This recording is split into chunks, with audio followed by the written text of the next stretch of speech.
Pledge of Allegiance. I pledge allegiance to the flag of the United States of America and to the republic for which it stands, one nation, under God, indivisible, for liberty and justice for all. The first item that we have on tonight's agenda is a discussion on the interview questions and procedures. We have a list of questions, of 10 questions, general questions, that each of us will be asking the candidates. Those questions will remain consistent and asked by the same person for all 4 candidates, so that everyone basically is given as equal opportunity as possible. Also, in case anyone is wondering or wants to pass it on, there'll be 2 separate, so the meeting right now is being recorded, so we will have it. But in order to not give any of the other candidates kind of a leg up, that aren't here or whatnot, we will be, to find out what their competitors have, or interviewees have responded, how they've responded to the questions. At the point that we are done with the interview, we'll switch DVDs in the recording and go on with the rest of the business. We will wait to put the DVD from the first part of the meeting that contains the actual interview on Channel 8 until all 4 candidates have been interviewed. Then we'll put all 4 on Channel 8. But because obviously there's other issues here of importance that people will want to know sooner, those will be on a separate DVD, so those will be on Channel 8. So if you hear people wondering, well, why did they not put his interview on? We're not hiding anything, we're just going to do all 4 interviewees at once. Yes? I hate to assume, but is this candidates for the town coordinator position? Or for a town administrator, not correct. for the other offices? Right, no, this is just, this is just for Okay. the interview with the town administrator candidate. We have it on the agenda for 6 o'clock, so we do have a little time.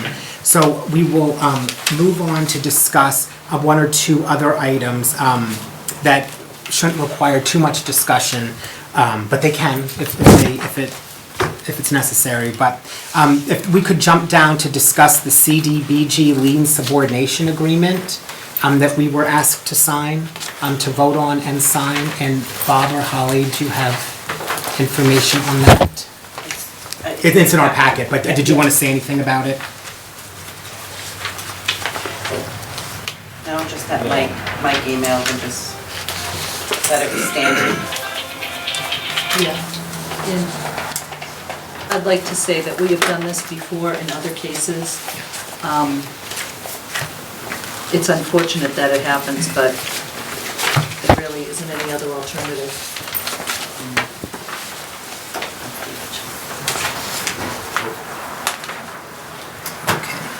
And as I'm looking at this, I will have to recuse myself from the vote of this, so I will step out. So if Doug, you're next in line, correct? Yes. If this is set up for you to sign as chairman? Yeah, that will have to be changed as well. Okay. Just because the lender that's listed here, I represent, so I probably shouldn't sign a subordination agreement for one of my clients, so I will step out. So. Good idea.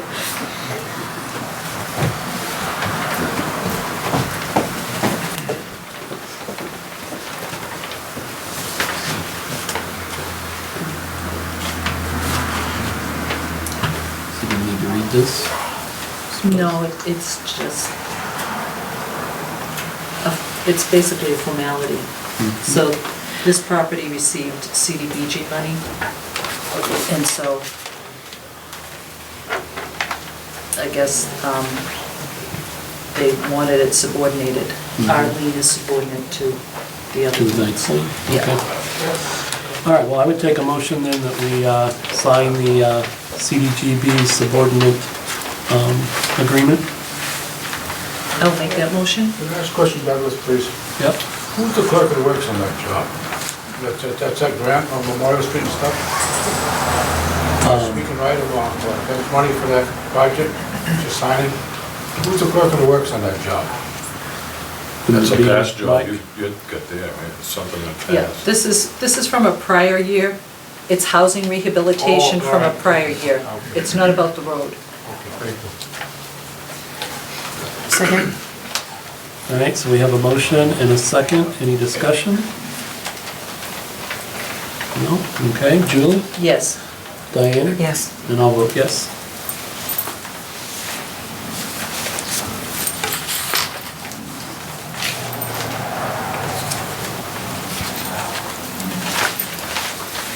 All right, does someone want to go get Ken?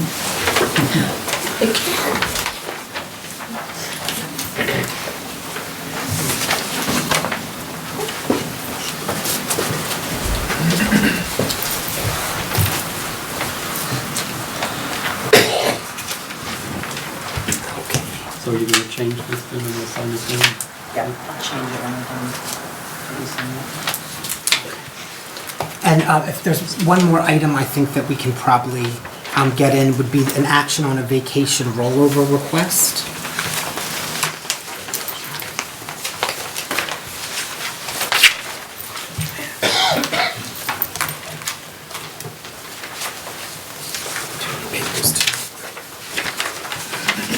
Can I steal yours too? Yes. It's in the jumble.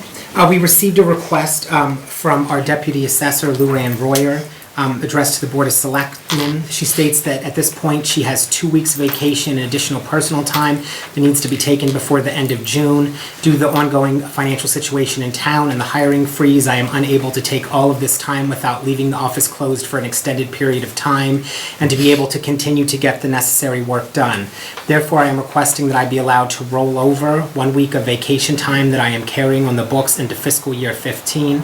Being allowed to roll over this week, it will still leave my office closed on certain days when I use the week vacation 40 hours and personal time 7 hours.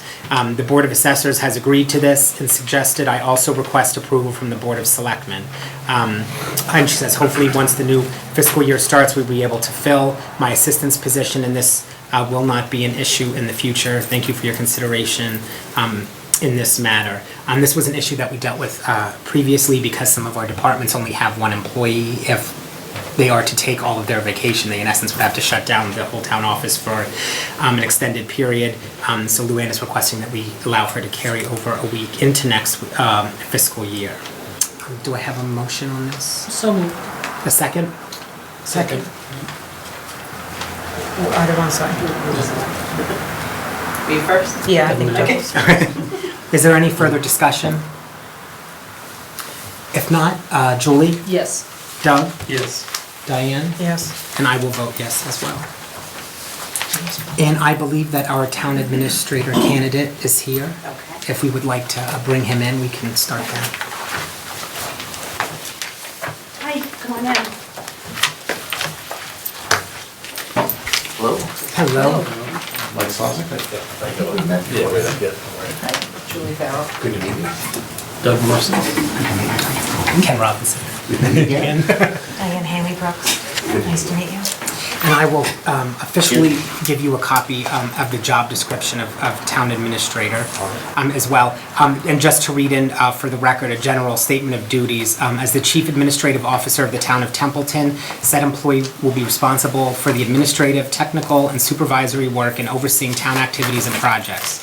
Administrator will research, analyze, and recommend changes in town policy, systems, and procedures, and will serve as liaison and coordinate between town officials, employees, and residents. This employee is required to perform all similar or related duties as required by the Board of Selectmen. So I will give that to you. And if it's okay with you, we have a list of 10 questions that we will go down through. And our first question will be from Selectman Morrison. Okay, thanks for coming. Thank you. Tell us a little bit about yourself and why you want to take this job. Well, that's two parts. I'll start with myself. I'm married. I have one child. I'm an attorney and also an MBA from BU Law School and from the Eisenberg School at UMass.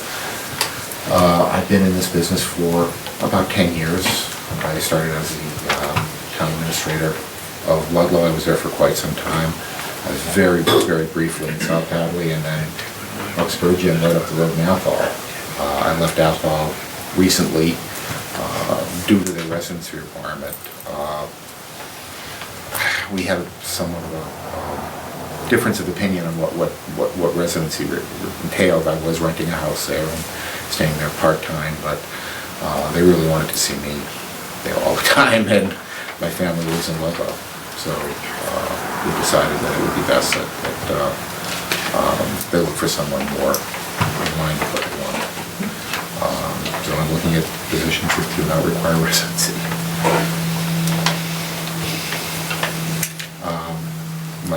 What else do you want to say? Yeah, so why do you have this job? What attracted you to this? I like the area. If not for the residency, I'd still be in alcohol. I really like the area, I like the people, I like the North Quadrant, so I'm certainly interested in returning.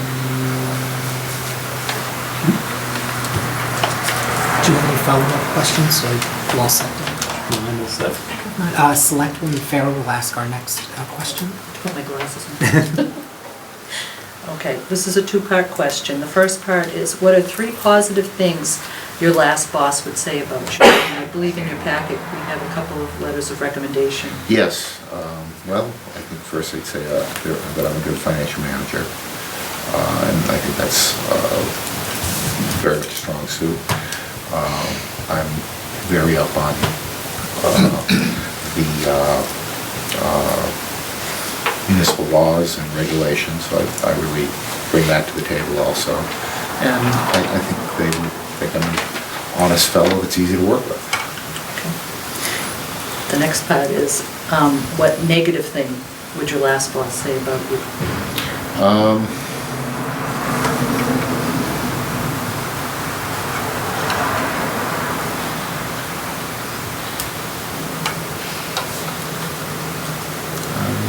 Not sure what they would say. They never told me because of left for not job-related reasons. They really didn't say anything negative to me.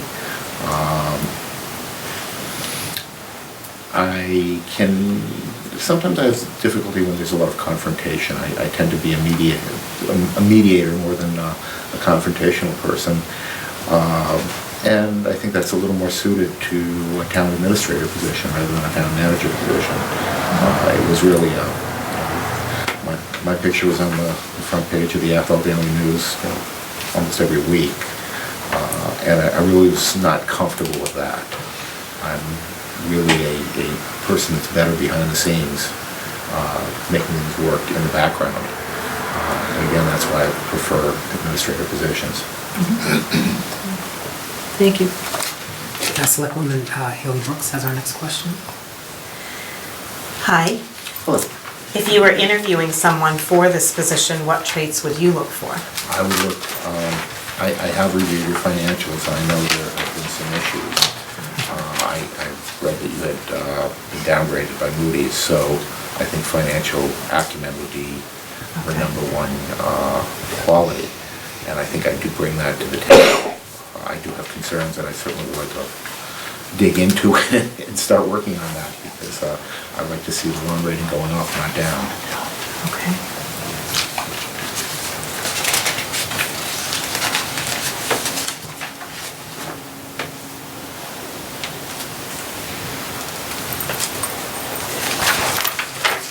And the next question would be, what did you like least about your last job? Well, obviously, I left because of the residency requirement. That was difficult. It was really didn't work with my family. My wife works in Holyoke. My daughter goes to Holyoke Catholic in Chicopee, so it really caused some issues. But I mean, on the job itself, probably the fact that the town manager in Athol is a very much out there in the public. Even when I was town manager in Uxbridge, to give an example, we gave an award. There was a gentleman that would fix the town clock in Athol on his own time, volunteered. Wonderful thing to do. And we presented him with an award, a clock with engraved. Normally, I would think that would be the job of the chair and the board of selectmen to make that presentation, but they had me go out and do it, and that's really, I think, something that's a little more political and something I prefer to step back from.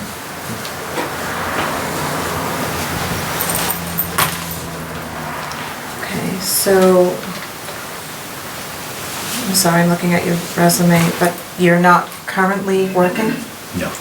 Okay, so I the left next it. question was why are you leaving your present job, and I think that Well, you yeah. probably just, is there anything else you would like to add to that? No, it was, I can give you a copy of the separation agreement if you want. Oh. If you want to read it, it simply is over the residency. And I Okay, think you could call either the two references that I gave you, and they would tell you that. I don't know Okay. if you know the selectmen from Mr. King and Mr. Canty. okay. Thank you. Selectman Morrison will have our next question. Okay.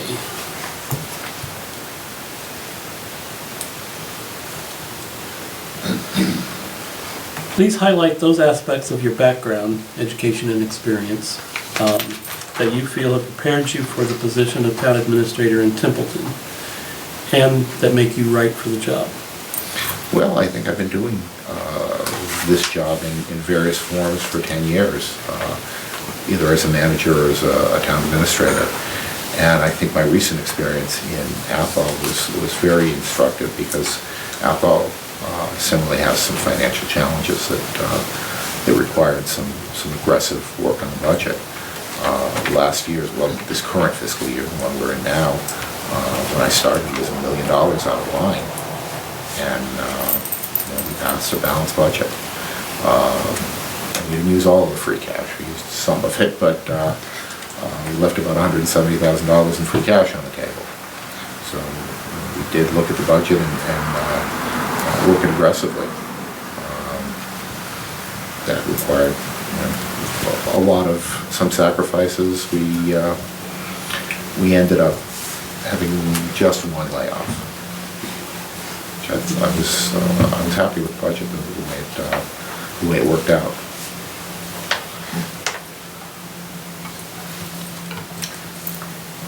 So budget preparation is something you've done a lot of, or is that what you knew Yes. to? No, I've been doing it for the last 10 years.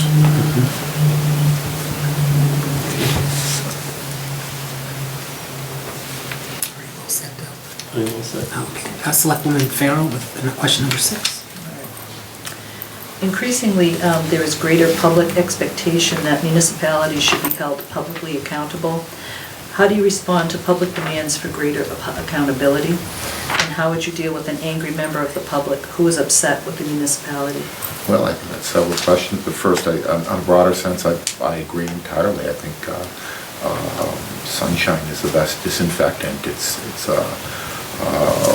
Public meetings should be public. The public should be included in the decision making and should be aware of all the factors. I think just when you open the process, people become less aggressive and less angry when they know that it was an open process. I have always sat people down and explained things to them. Now, not everyone's going to agree with you, but I generally can get to a place where people are, if not satisfied with the answer, no longer angry. I can give an example. I had an issue with a gentleman in our treasurer collector's office when I was in Athol, and he felt that he had been treated poorly in that office. He happened to be African American, and he felt that it was related to his race. I didn't think it was. I think that I don't think that the people in that office are that way. But I talked to him for about a half an hour, and at the end, we were friends. Let me put it that way.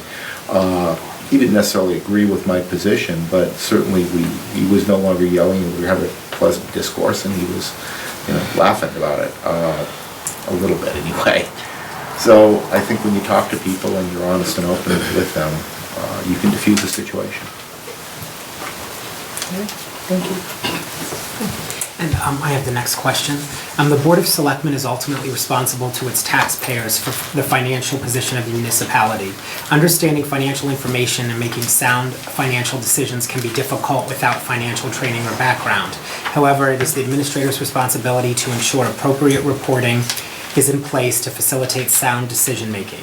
tell us, as an administrator, what financial information you would report on to the Board of Selectmen? How frequently would you report it, and how would you present the information in an understandable way so that the board has the relevant facts to make sound financial decisions? Well, I think that depends on, what I would present depends on who was sitting on the board and what they wanted to see. I've worked with boards that were very sophisticated. In fact, they wanted access to, in that particular point, it was VADAR. And they were given read access so they could see everything. Other boards I worked with wanted more summary information. I would provide the information that you're comfortable with.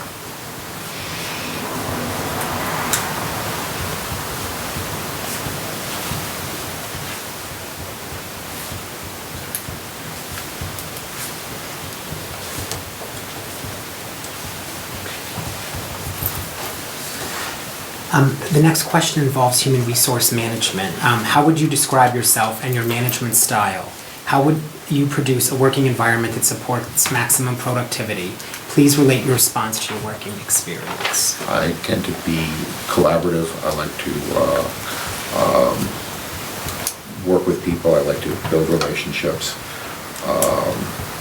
I started as an administrator, and it was in a town that has a tremendous number of elected officials. We have an elected treasurer, still have an elected treasurer, an elected collector, elected town clerk, elected Board of Public Works, Board of Assessors, elected planning board. So getting anything done really required a lot of collaboration and really building personal relationships. So I try and work with people rather than create a top-down atmosphere. I would call me friends with everyone, and certainly treat everyone with respect as colleagues. As kind of a follow-up question, in situations between departments where there maybe was some animosity from events occurring outside of your control, what do you feel is the best way to kind of smooth things over and kind of rebuild that trust? Well, certainly you have to let people know that professionalism is expected. Certainly acting in a way that's counterproductive, that holding grudges is simply something that won't be expected. And I would tell people, I expect better from you. I expect that you will behave in a professional way. The past is the past, and I don't like to use the word "get over it," but because people get really angry when you use that word, that phrase. But certainly, I think that you have to telegraph that people they need to get beyond things. Thank you very much. And Selectwoman Farrell has our next question. My question is another two-parter. What has been the most difficult management situation that you've had to handle in the past few years, and how did you handle it?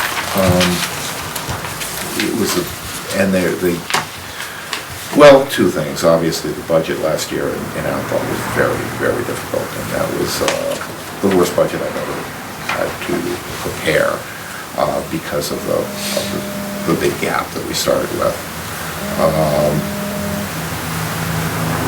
Generally, prior to that, I would say the most difficult thing was a personnel issue, and that was more heart-wrenching, and it had to do with a police officer that ultimately had to leave the force because of some issues with from service overseas with post-traumatic stress disorder, and we had to work that through, and eventually I had to. Well, the person ended up being able to take retirement, but it wasn't particularly voluntary, and it was a sad outcome, but it was necessary. Could I have a follow-up? Sure. What steps did you take to resolve the budget issue in Athol? We started going through, we had a long process with the finance committee going through the budget. We worked with insurance advisory to look for savings there, and we did make some. Just going through every single part of the budget again and again and again, reducing that deficit down. And it finally got to the end where we had I needed 25,000 more, and the secretarial unit agreed to take some furloughs, and that obviated the need for any sort of layoffs within that group. And actually, we ended up being able to restore some of the, get rid of most of the furloughs, because I did find a grant for $50,000, which gave me a little bit of extra money coming into this year. It was for a extraordinary increase in local contribution, and I was the only one in the state that got it. I don't think many people knew about it or applied for it. Was that with the regional school system? Yes. Yeah. Yes. But it was based on Athol's contribution to the regional school system.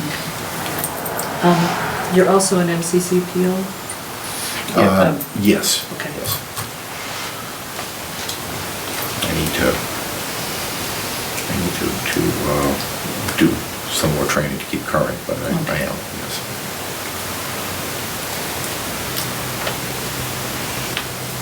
Thank you. Thank you. And Selectwoman Haley Brooks has our last question.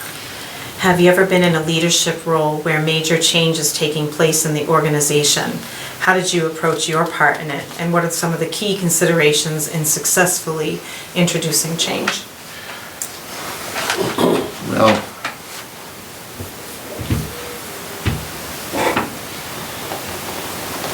I think of a situation where we had major changes. I suppose the situation that had the most going on, I don't know that it was a structural change in the organization, but when I was in Uxbridge, when we built a new high school, there was a lot going on and a lot of leadership required to get that done, to push it through that process. It wasn't a change process, but certainly it was an extensive process, and I had to take, in many cases, the leadership role as town manager. It wasn't a regional school, so I was pretty much the point man point person for doing all of the work in resolving the problems. And we had a myriad of them. We had turtles, endangered turtles on the property. So I was going out to Westboro to negotiate with them. We had issues with the finances. I dealt with MSBA. We also had a Native American issue because we had to put in a sewer main because there was no sewer there. And when they were digging it out, they actually found a burial site, a Native American burial site. So they had to deal with the state as far as rerouting the sewer line and with the tribes and such. So that was a big process, and it all went through my office. Can I ask, were you not expecting that at all? Was that something that was... I expected in the process, I expected certainly issues. I didn't know what they were going to be ex ante. When they came up, they were handled. Okay. That was our last question. Do you have any questions for us? Yes. I spent a good amount of time looking at the financial information that I could get, and I did hear that you have been downgraded, and there are concerns, and there was in the report a negative outlook. What have you been doing? What have you put in place? And is there a process? Is there have you formed a committee or anything to address this? And is that something you want the new administrator to do?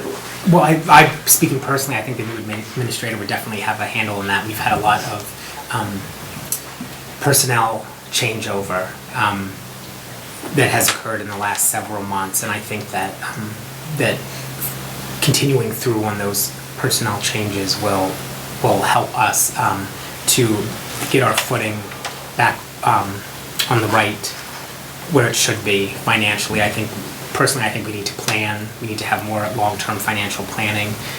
We tend to be very reactionary instead of proactive, so we're always dealing with catastrophes as opposed to kind of planning to avoid them in the future. But that's me personally speaking. I don't know if anyone else has any.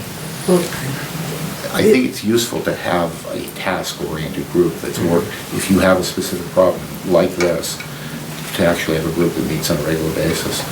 For example, in alcohol, I know you've probably go through there on occasion and you see a lot